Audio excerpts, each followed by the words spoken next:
On est vice-champion du monde de chase tag. Ok. Donc quand tu dis on, c'est l'équipe de France ou... De l'équipe de parcours 59. Ah, l'équipe de parcours 59. On est vice-champion du monde. Bravo. On doit pas le dire normalement.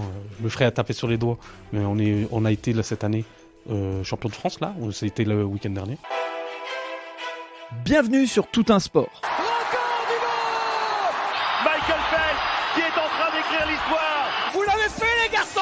Vous êtes des géants. C'est la dernière mêlée. Allez, on touche. La libération est là.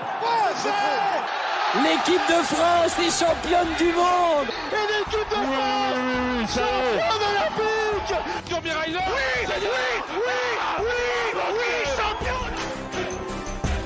Bienvenue sur Tout un sport, le podcast qui parle de tous les sports et de tout ce qui tourne autour du sport. Tout un sport, c'est un épisode sport chaque vendredi matin sur votre plateforme d'écoute préférée. Avant de démarrer l'épisode, je voudrais remercier SSM Academy, notre partenaire sur ce podcast. Il propose des formations pour accompagner les sportifs et sportifs de haut niveau à développer leur image. Pour en savoir plus, rendez-vous sur les notes du podcast. N'hésitez pas à partager cet épisode et à vous abonner sur nos réseaux sociaux, Instagram et Facebook, pour vivre le sport chaque jour. Allez, place à l'épisode, bonne écoute à vous. Et bien donc un épisode Tout un sport un peu particulier pour un sport qu'on n'a jamais reçu sur le podcast, un sport dont on n'a jamais parlé, qui est le parcours. Et donc c'est Larbi qui est aujourd'hui l'invité. Bonjour Larbi. Bonjour. Et bienvenue sur le podcast Tout un sport. C'est un plaisir. Merci à toi d'avoir accepté de venir. C'est d'autant plus important pour moi que je suis petit-fils et fils de Roubaisien. Donc voilà, une association roubaisienne qui parle d'un sport qui est connu par les Yamakasi, c'est ce qu'on disait en off, mais qui, dans le sport en général, a peut-être une image pas suffisamment développée. Moi, quand j'ai regardé 2-3 images du parcours, c'est des athlètes, voire des surathlètes pour certains, parce que quand je les vois faire enchaîner salto, tout, machin, etc., je me suis dit, waouh, moi je suis incapable de faire ça. Donc voilà, respect total des vrais sportifs. On a un temps un peu plus limité, parce que ça fait partie de la vie, il y a des rendez-vous, etc., qui sont prévus. Donc on va démarrer tout de suite par le portrait chinois. Larbi, si je te dis un lieu, qu'est-ce que tu me dirais? Quel est le premier mot qui te vient à l'esprit? Eurotéléport. Eurotéléport, et pourquoi? Parce que c'est là où est-ce qu'on a démarré le parcours. C'est la première fois où est-ce qu'on a fait notre première séance. C'était en 2005. Et avec des amis, on s'est retrouvés là. Et par hasard, on a rencontré d'autres personnes qu'on ne connaissait pas, d'autres jeunes. Et on a commencé notre première séance de parcours à Eurotéléport. Et on s'est donné rendez-vous tous les samedis, tous les dimanches à 14h quand on était lycéen. Bon, génial. Et on en dira plus justement sur ce que ça a donné après derrière. Si je te parle d'un plaisir gourmand, est-ce que tu serais plutôt sucré ou est-ce que tu serais plutôt salé? Franchement, salé. Salé, et ça serait quoi ce plaisir gourmand? Ça serait peut-être une pizza. Parce que j'en ai mangé une à midi. Ok, pas de problème. Vas-y, tu peux prendre ton café. On est là, on est en live, on se laisse aller, il n'y a pas de problème. Si je te demande une passion ou un passe-temps, ce serait quoi cette passion? Avant, c'était... à 100% le parcours. Ouais. Maintenant, c'est la nature, c'est le bonsaï. Des choses qui ressourcent. Voilà, c'est vraiment la nature, quoi. Okay. La balade en forêt, voilà. Je comprends, je partage à 200%. Si je te demande une personne qui t'inspire, qui t'a inspiré, qui a compté ou qui compte aujourd'hui, tu me dirais qui? Et ça peut être plusieurs personnes, tu n'es pas obligé d'en sélectionner une, il peut y en avoir plusieurs. Je pense que professionnellement, Jean-Philippe Assensi. Le fondateur et le président de l'Agence pour l'éducation par le sport. D'accord. Un homme engagé, déterminé et qui m'a beaucoup appris, un mentor. D'accord. C'est quelqu'un d'exceptionnel. Ensuite, je regardais encore des interviews et des reportages sur l'abbé Pierre. Que j'ai des phrases en tête qui me résonnent.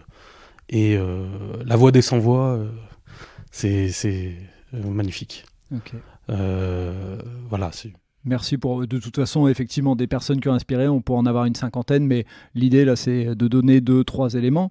Alors, comme on a un temps limité, on va rapidement balayer ton parcours, ce qui t'a amené, alors, ton parcours, voilà, parce que le parcours, c'est créé avec un K, pour que les gens le sachent, et l'association dont on parle, c'est Parcours 59, puisqu'on est dans le 59, dans le Nord, donc voilà, mais rapidement, un tour d'horizon de ton parcours, pour nous dire comment tu es arrivé à devenir le fondateur et le président de cette association. Je suis Je suis né à Roubaix, je suis roubaisien. J'ai grandi d'abord à rue de Cassel, au quartier de l'Alma, et ensuite vraiment à rue de l'Alma, jusqu'à mes 18 ans. Moi, à 5 ans, mon père était rentré en prison. Ma mère, elle nous a élevés seuls. On était 4 enfants. Je l'ai vu travailler, je l'ai vu se battre pour nous, dans un quartier qui n'était pas forcément facile, mais aussi où il y avait un lien social très fort, mais aussi de l'adversité. Et le quartier, c'était le seul lieu où on avait le sentiment qu'il nous appartenait, ou du moins que c'était le sentiment que j'avais. Et avec le parcours, en fait, quand en 2005 on a commencé à pratiquer le parcours, ou du moins que avec des copains, on a vu des vidéos de David Bell sur Internet. David Bell, c'est le créateur, le fondateur. Bien sûr, il était juste avant d'être connu, lui, au travers de Banlieue 13 et autres, mais aussi des vidéos qui ont démocratisé le parcours. Il était avec les Yamakasi, ils étaient ensemble, et on a voulu reproduire ça. Et tout de suite, en fait, je me suis un petit peu émancipé avec mes amis des murs qui nous entouraient. Et c'était... voilà, il n'y avait plus d'obstacles. L'obstacle n'était plus infranchissable. Et au contraire, ça devenait un allié, entre guillemets, ça devenait un partenaire de jeu. Ça devenait, en fait, la ville, le quartier d'abord, est devenu un terrain de jeu. Et tout de suite, la ville, la métropole. Et le monde, d'une certaine manière, parce qu'après, on est parti un peu partout. D'accord. Et c'était une manière de découvrir autrement l'architecture, la ville, les gens. Il faut savoir que la ville, c'est un lieu de passage. Je me permets, c'est-à-dire on va au travail, on rentre chez soi, éventuellement on passe dans les rues pour aller acheter de la nourriture et autres, aller au magasin, mais c'est pas un lieu de vie en soi. On va dans un parc pour aller pour se faire plaisir, il y a des lieux spécifiques à ça. Bien sûr. Mais on se rend pas compte à quel point la ville a un potentiel, les rues ont un potentiel, et ça devient des terrains de jeu. C'est pas que des lieux de passage pour nous, c'est devenu des terrains de jeu où est-ce que on était facilement en connexion avec les autres, avec les usagers de la voie publique, et avec l'architecture qui nous entourait. On a développé ce qu'on appelle chez nous un petit peu l'œil du traceur, on se repérait des spots, et tout devenait spot en fait. Plus le niveau montait, plus on développait notre œil. On a tout de suite, on est monté très rapidement au niveau, assez vite reconnu dans la communauté du parcours qui était encore assez faible dans le temps, qui s'est vite, elle s'est vite développée. Elle s'est vite développée. Et on était peut-être la 3e génération. C'était avec l'ère YouTube quand ça se lançait, donc on lançait les vidéos, il y avait des millions de vues, on était suivi jusqu'en Australie où on était pris en exemple, etc. Et à l'époque, c'était plus facile d'atteindre des millions parce qu'il y avait pas beaucoup de monde. Donc, dès que vous faisiez une vidéo un peu virale... dès qu'on faisait quelque chose d'assez impressionnant, c'était viral. Wow. Et aussi, il y avait une belle énergie de groupe, ça donnait envie, il y avait ce collectif. On s'appelait Urban Move au départ. Et en 2009, on se retourne et on voit pas mal de gamins qui essayent de faire comme nous. Les lieux de rendez-vous, on arrivait pour s'entraîner à 8, on voyait qu'on était 50, 60. On commençait à s'inquiéter aussi parce qu'il y avait des gamins qui essayaient de faire tout de suite des choses assez impressionnantes. On sentait qu'on devait avoir une forme de responsabilité vis-à-vis de ça. On avait aussi des parents qui nous contactaient. On sentait aussi que les institutions, mais aussi des potentiels partenaires souhaitaient faire des projets avec nous. On n'avait pas de forme juridique, donc on a créé Parcours 59 pour à la fois développer la pratique, promouvoir la pratique, parce qu'on avait aussi un discours qui était assez militantiste sur le fait que le parcours, c'est une méthode d'entraînement qui permet d'aller d'un point A à un point B le plus rapidement et le plus efficacement possible.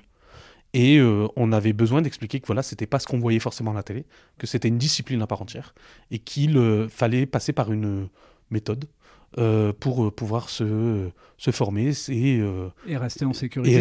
Il y a vraiment une philosophie derrière d'être et durer. L'objectif dans le parcours, c'est pas de réussir un saut et qu'on est cassé et qu'on ne peut plus jamais le refaire. L'objectif dans le parcours, c'est de durer dans le temps. Et les meilleurs seront toujours présents. C'est une pratique qui est très consciencieuse de son corps. Et on est très très très loin de la forme un petit peu de Jackass, etc. Je pense que sur l'aspect spot, on peut se reconnaître au travers des personnes du BMX et du skate, mais ils ont une autre philosophie où est-ce que se casser, c'est pas très grave, ça fait un peu partie du jeu. Nous, le parcours, c'est... on essaie d'être vraiment en harmonie avec notre corps. Okay. C'est vraiment ça l'objectif dans le parcours. Donc tu crées Avec d'autres copains, j'imagine, quand on crée une asso, on est souvent à plusieurs. Voilà. Donc toi, tu es le président. C'est ça. Et quand tu décides de créer cette association, je suppose qu'il y a cette idée de trouver un lieu, d'avoir des... Donc, comment tu t'y prends? Parce que ça peut être important pour certains, c'est tu vas voir la mairie, Au départ, on a créé l'association. Bon, déjà, le terme association, ok, on a créé une association, on ne savait pas trop ce qu'on pouvait en faire et qu'est-ce qu'on pouvait faire. Déjà, il fallait comprendre le jargon du milieu associatif. On est d'accord. Les statuts, le bureau, le conseil d'administration, l'assemblée générale ordinaire, extraordinaire et machin. T'as tout résumé, mais je suis après, d'accord. il y a la DRAGES, la DRETS, la Direct qui change de nom, la municipalité, département, région. Enfin, tout de suite, on ne comprend pas trop... tout ce qui gravite autour, un budget, une subvention, quel type de subvention, comment l'écrire. Voilà, nous, on était... j'étais, en plus, moi, personnellement, je m'étais vite lancé dans le monde du travail et j'ai arrêté l'école assez tôt. On ne comprenait pas trop ces éléments-là. Et c'est à force des choses. Déjà, la maison des associations nous a pas mal aidés. Il faut les saluer parce qu'ils font un bon boulot avec beaucoup. Au passage, je suis président de la maison des assos. C'est ce que j'ai vu aussi. Ouais. T'as pris le relais maintenant. J'ai pris le relais un petit temps, mais c'est aussi pour reconnaître le travail qu'a effectué aussi les salariés et le conseil d'administration de la maison des associations, et qui c'est intéressant et c'est important pour le développement de certaines pépites qui peuvent émerger du territoire. Voilà, on a dû apprendre sur le tas. Je pense que c'est vers 2011-2012 qu'on a pris un volet très éducatif, très social. Le parcours au départ n'était pas une discipline compétitrice. En 2016, on a eu un lieu, parce qu'on gravitait dans différentes salles de sport, c'était pas adapté, et on a réussi à récupérer une friche industrielle grâce à Éric Delbecq, Jean-Marie Deruy et le maire de Roubaix, c'était vraiment une friche, hein. On nous a dit, ben voilà, on a ça, faites, vous mettez ça à disposition pour le moment, voyez ce que vous pouvez en faire. Ben, on l'a pris d'assaut, on en a fait un bail amphithéotique qui dure très longtemps, donc on prend tout en charge. On a créé donc du coup un parcours parc spécifique à la pratique du parcours, mais pas que, mais aussi du freerun. Le freerun, c'est un peu comme le parcours, une méthode d'entraînement qui permet d'aller d'un point A à un point B, mais cette fois c'est pas plus efficacement possible, c'est en enchaînant un certain nombre de figures acrobatiques. Depuis peu, on est sur le chase tag, on est les premiers détenteurs en Europe de la structure 12 sur 12, 12 mètres sur 12 mètres de chase tag. Et en gros, le chase tag, c'est le jeu du chat et de la souris version survitaminée. D'accord, ce qu'on voit dans les vidéos, là, moi j'ai déjà vu des vidéos où tu dois te rattraper l'un l'autre, etc. Là, on peut le voir beaucoup sur la chaîne L'Équipe, qui diffuse tous nos matchs. Ouais.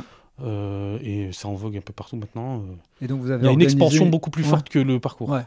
Ça va beaucoup plus vite. On est vice-champion du monde de chase tag. Okay. Donc quand tu dis on, c'est l'équipe de France ou... De l'équipe de parcours 59. Ah, l'équipe de parcours 59. On est vice-champion du monde. Bravo. On doit pas le dire normalement. Je me ferais à taper sur les doigts. Mais on a été là cette année champion de France là. C'était le week-end dernier. Là, on repart aux mondiaux et là on veut attraper la coupe. Médaille d'or quoi. Ouais. Voilà, la médaille d'or. Être champion du monde. Et c'est diffusé partout. C'est-à-dire Bein Sport, etc. C'est très attendu, c'est très visuel. Quand on y est. Nous, on a fait une compétition il y a 3 semaines de ça. On l'a fait à la condition publique, on a choisi le lieu. C'était plein. 500 personnes et une ambiance de folie, quoi. Il faut le voir, hein. Il faut le vivre. Ouais, je veux bien imaginer que quand on voit déjà les vidéos... et c'est très instinctif à comprendre. Ouais. Et on est vite dedans. Et c'est juste génial. On a 20 secondes pour attraper l'adversaire. C'est deux équipes de 5 qui s'affrontent. Ouais. Et il y a un chat, il y a une souris. Et le chat, il a 20 secondes pour attraper. Le point se fait que si le chat... que si la souris arrive à s'échapper. Donc ça ramène à notre enfance, hein, en fait, quelque part. Voilà, mais d'une autre manière. Mais voilà. En général. Ouais. Le jeu de la lave, ça faisait partie du parcours. Oui. Ouais. Et donc, nous... on a été lauréat en 2014 de l'appel à projet Fais-nous rêver, qui avait pour but de mettre en valeur des initiatives locales d'éducation par le sport. C'était un projet qui s'appelait Parcours Témoignement, qui avait pour but de décloisonner, d'amener les jeunes à découvrir leur ville, mais aussi à proposer des visites guidées au travers du parcours et à comprendre l'histoire de leur ville. C'est vraiment de les rattacher et de les conscientiser sur le territoire. Et on a été lauréat d'abord régional, national à l'Assemblée nationale. C'est comme ça que j'ai découvert l'APL. C'est ensuite que je suis devenu coach d'insertion par le sport à l'APL, responsable d'insertion, responsable régional, aujourd'hui directeur des opérations nationales.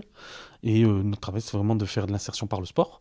Et ils nous ont aussi permis à Parcours 59 de mettre en œuvre, en fait, de former les coachs à Parcours 59 sur le métier de coach d'insertion par le sport. Okay. Et c'est comme ça qu'on s'est impliqué dans la question de l'insertion par le sport.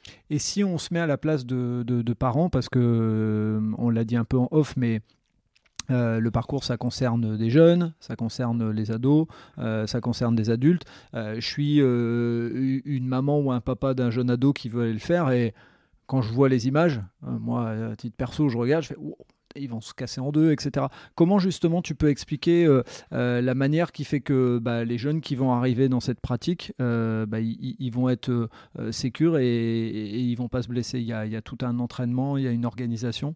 Oui, ça fait aujourd'hui Parcours 59, c'est 400 adhérents. 400 adhérents, 3-5 ans, 5-7 ans, 8-12 ans, 13-17, les publics adultes, les publics porteurs de handicap. On a aussi fait des sections féminines pour promouvoir la pratique féminine et développer des projets spécifiques, sachant que tous les cours sont mixtes, mais on a voulu vraiment développer cette partie-là. On veut vraiment que les pratiques urbaines soient aussi représentatives, ou plutôt représentées aussi par les femmes. Et c'est des coachs, les coachs qu'on a à Parcours 59, on a 16 salariés. C'est des éducateurs sportifs formés, BPGEPS, APT ou licence STAPS et autres, qui ont une pratique fine du parcours. On est affilié à l'UFOLEP, notre fédération, pour sécuriser et assurer tous nos adhérents, sachant qu'elle est adaptée au niveau. C'est du mouvement en fait. Faut le voir comme déjà la pratique, elle se fait essentiellement d'abord en intérieur et elle peut se faire en extérieur quand les personnes commencent à avoir un certain niveau et tout est cadré et sécurisé par rapport déjà à la législation et aussi à la manière dont on conçoit le parcours qui doit être se raccrocher à la philosophie que j'ai évoquée tout à l'heure et très durée. J'imagine que par exemple vous mettez des matelas et tout au démarrage pour que les... Voilà, déjà il faut savoir qu'il y a un revêtement de façon. De toute manière, toute la salle, il y a un revêtement. Les structures, elles répondent aux normes AFNOR. Et voilà, et nos coachs ils sont tous diplômés.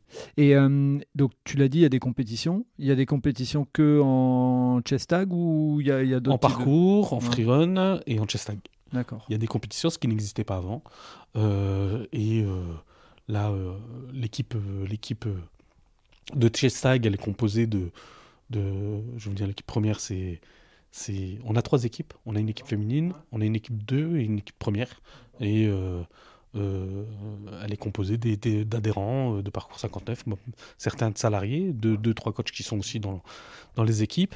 Et aussi, en parcours, on en a un particulièrement qui dépasse, qui est très reconnu, c'est Mohamed Ayari, qui est aussi coach d'insertion par le sport à Parcours 59, qui lui a fait plusieurs fois les championnats de France et participé au FIS, le FIS à Montpellier. Ouais. C'est le Festival international des sports urbains. D'accord, ok. En tant que compétiteur. Et on en a un qui une belle étoile montante de Guillaume, qui en freerun est assez incroyable à voir. Ok. Et dans l'idée, c'est aujourd'hui, vous faites aussi de temps en temps, de ce que j'ai vu, et tu me diras si je me trompe, des interventions, il était marqué sur votre site dans la MEL. Donc l'idée, c'est que pour ceux qui nous écoutent et qui sont loin, la MEL, c'est la métropole européenne de Lille. Mais ça veut dire, vous, de temps en temps, vous faites des démonstrations à certains endroits pour justement faire connaître un peu le parcours. Mais c'est ça. C'est qu'en fait, on fait des initiations, des animations, des stages, même parfois des démonstrations ou représentations. Chaud. Et parce que le parcours, c'est un peu l'art du déplacement. Hein. Bien sûr. Et donc, du coup, il y a aussi une forme d'artistique, donc on fait pas mal de représentations. Mais en termes d'initiation, en fait, on répond à plusieurs besoins.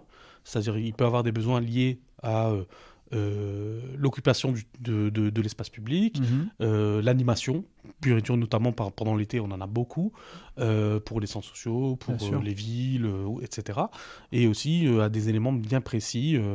Par exemple, on intervient par exemple, là, tout l'été, de 20h à 23h, dans les quartiers de Roubaix, à l'Epeul, on y était hier, au Pile, aux Trois Ponts, à l'Alma, etc., à la Potennerie, dans le centre-ville également, pour amener les jeunes à pratiquer le parcours et utiliser le parcours, cette accroche, pour les amener aussi à les conscientiser des dernières violences urbaines qu'il y a eu et de les amener à comprendre en fait les conséquences qu'il y a derrière, d'un point de vue économique, d'un point de vue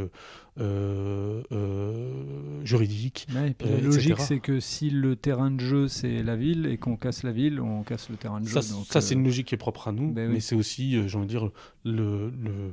la conséquence vis-à-vis des familles, en fait, bien surtout. Sûr, bien sûr. Parce que si les commerces ne sont plus là... toute la vie de la ville, elle part, quoi.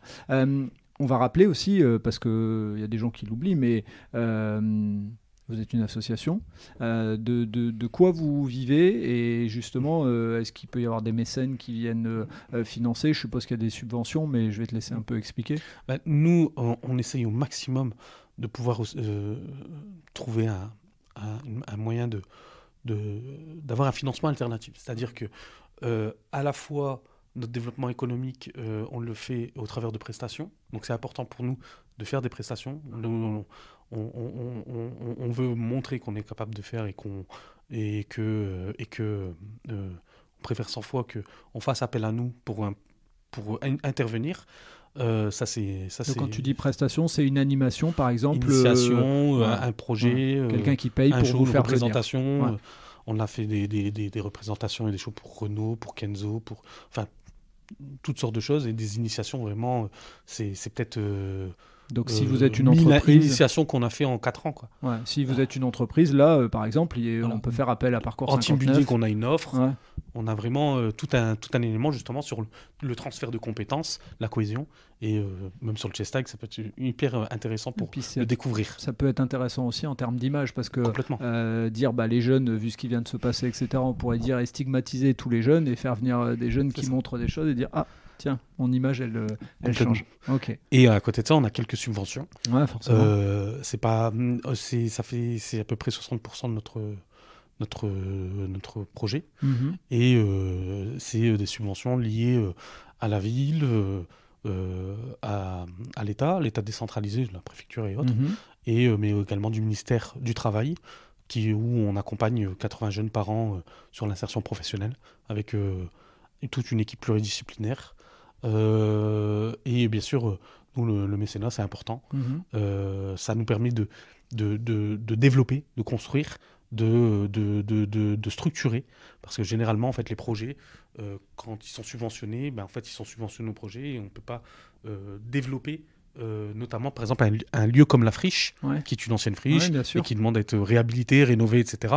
Il faut venir le voir, ça coûte cher, ça prend du temps, et nous, on le fait petit à petit, avec, on a réussi à faire cet excédent-là, on va l'utiliser pour la Friche. Okay. Ça prend beaucoup de temps, et on a besoin d'être sur ça. Vous êtes reconnu depuis 2022 d'intérêt général. C'est ça. Donc, ce qui fait que si je suis une entreprise ou une fondation et que je vous verse de l'argent... On peut être défiscalisé. Voilà, donc c'est hyper intéressant de le rappeler pour faire en sorte de se dire que, tiens, si je suis une fondation et que mon objectif, c'est l'insertion, c'est le développement, c'est la ville, les quartiers prioritaires, etc., ça peut être une manière de verser de l'argent à une cause un peu différente de ce qu'on a peut-être l'habitude de voir, mais justement, il y a tout cet intérêt de sport, insertion, et puis aussi le plaisir, entre guillemets, de vivre dans la ville, ce qui n'est pas toujours le cas, parce qu'effectivement, quand on voit un bâtiment tout gris, voilà, et vous en faites un bâtiment de vie. Voilà, un bâtiment de vie. J'ai vu, et je voulais pas qu'on termine, parce que l'idée, c'est d'essayer de tenir le timing pour te permettre d'avoir un rendez-vous important pour l'association, donc on va faire en sorte de... J'ai vu qu'il y avait une partie handi-parcours, et moi c'est important, tu viens d'en parler, mais c'est important de le rappeler, parce que le handicap, il fait aussi partie de la vie et de la ville. Y a pas mal de difficultés pour les personnes handicapées de vivre en ville, et donc le fait de faire handi-parcours, je trouve que ça a du sens. Et est-ce que tu peux nous en parler un tout petit peu ? Eh ben justement, on a Camille qui est spécialiste justement sur... le handisport, et qui a adapté en fait des formules spécifiques à l'handiparcours, Et on a pas mal d'ITEP qui nous suivent, qui nous font confiance depuis plusieurs années, et où les papillons blancs et autres, qui nous font confiance et où on peut proposer en fait des animations, des stages et des initiations, et surtout de l'accompagnement sportif auprès de ces publics-là. Et surtout, nous, ce qu'on souhaite, c'est développer un peu plus l'inclusion au travers du parcours.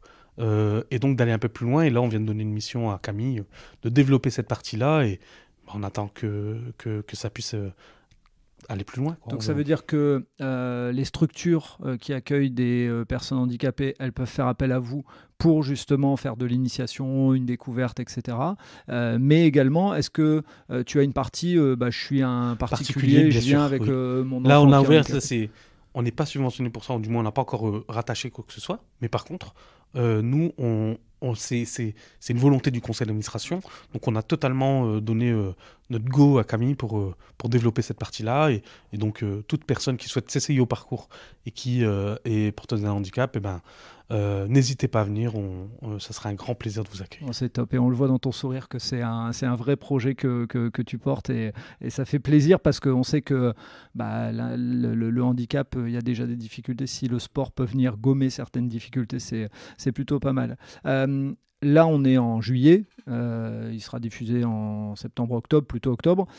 C'est quoi l'avenir pour le parcours ? Est-ce qu'il y a des... donc, tu as parlé de compétitions à venir, mais est-ce qu'il y a d'autres choses, d'autres nouveautés, ou juste le fait déjà de dire pérenniser l'association, faire venir des entreprises, faire de plus en plus de démonstrations, travailler sur l'insertion ? Enfin, est-ce qu'il y a certaines choses que tu veux mettre en avant ? Nous, il y a trois choses. C'est vraiment de développer notre modèle économique, c'est-à-dire d'être moins assujetti aux subventions et plus à la prestation pour qu'on puisse équilibrer les choses, parce qu'on sait que l'avenir n'est pas forcément à la subvention et on ne veut pas se rattacher à ça. Et on sait que c'est pour que l'association puisse se développer, on puisse avoir ce modèle-là et être... Et nous on demande venez essayer la pratique, mais surtout aussi aux structures qui nous écoutent, tenter l'expérience, et peut-être que ça vous intéressera et on pourra aller plus loin. La deuxième chose, c'est on a une friche industrielle qu'on souhaite vraiment mieux aménager pour nos publics. L'hiver, il fait très froid, l'été, il fait très chaud, ça demande des travaux. Et on souhaite mieux sécuriser justement ce lieu, et potentiellement, nous, notre volonté s'appelle Parcours 59, mais on aimerait vraiment développer ce type de lieu où il y a trois grands pôles, le pôle sport, le pôle socio-sport et le pôle tiers-lieu, qui fait un lien avec les habitants, et le développer un peu dans les grandes villes de France, où les lieux, les villes ou les zones rurales renforcées qui ont intérêt à avoir ce type d'espace, et de développer la pratique et de développer justement cette capacité à faire des transferts de compétences et au-delà de la performance sportive, de développer cette performance sociale par le sport. Ce qui est intéressant aussi en plus dans ce que tu dis, c'est que quelque part le parcours a permis à plusieurs jeunes, je suppose, d'avoir un CDI dans votre asso ou même un CDD, peu importe, mais en tout cas de s'insérer par le sport, et en tout cas de faire cette transmission entre sport et entreprise, parce que l'entreprise, c'est pas toujours un endroit où on vient avec des bureaux, etc. L'entreprise, c'est là où on exerce une activité professionnelle. Professionnelle, ça peut être du sport, ça peut être d'autres choses, donc c'est déjà un premier bon exemple, mais je pense que il y en a d'autres que... c'est 162 jeunes qu'on a accompagnés dans leur insertion professionnelle. Là, sur les 2 dernières années, c'est 162 trajectoires qu'on a changées. C'est magique. Bravo à vous. Franchement, voilà. Et donc, comme on avait un timing, on va le tenir. Comme ça te permettra d'éviter de devoir rouler très très vite pour le rendez-vous. Larbi, vraiment, merci beaucoup d'avoir pris le temps de venir expliquer ce qu'est le parcours. Moi, j'adore dans tout un sport parler de tout ce qui est autour du sport, tout ce qui tourne autour du sport, donc la partie marketing, la partie économique, etc. Mais aussi parler de sport qu'on met peut-être moins en lumière. Alors, je sais qu'il y a de la mise en lumière du parcours, mais pour le grand public, c'est pas toujours suffisamment connu. Et surtout, ce qui tourne autour du parcours, quand tu parles là du handicap, quand tu parles là de l'insertion, etc., je trouve qu'il y a vraiment du sens. Donc ça m'a fait plaisir de te recevoir et de parler de ton association et de l'activité que tu mets, et du plaisir, parce que je le vois dans ton visage avec le sourire que tu as à faire perdurer cette association. Merci merci à toi. Merci beaucoup. Et voilà, c'est le coup de sifflet final. Fin de l'épisode.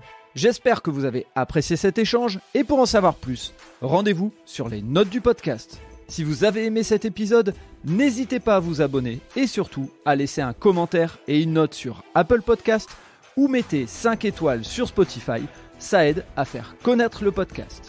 Vous aimez les podcasts ? Découvrez Allez Vas-y, notre podcast qui met en avant les personnes qui passent à l'action. Et n'oubliez pas, allez jeter un œil sur notre nouveau projet, Votre histoire est un cadeau, sur Instagram ou Facebook.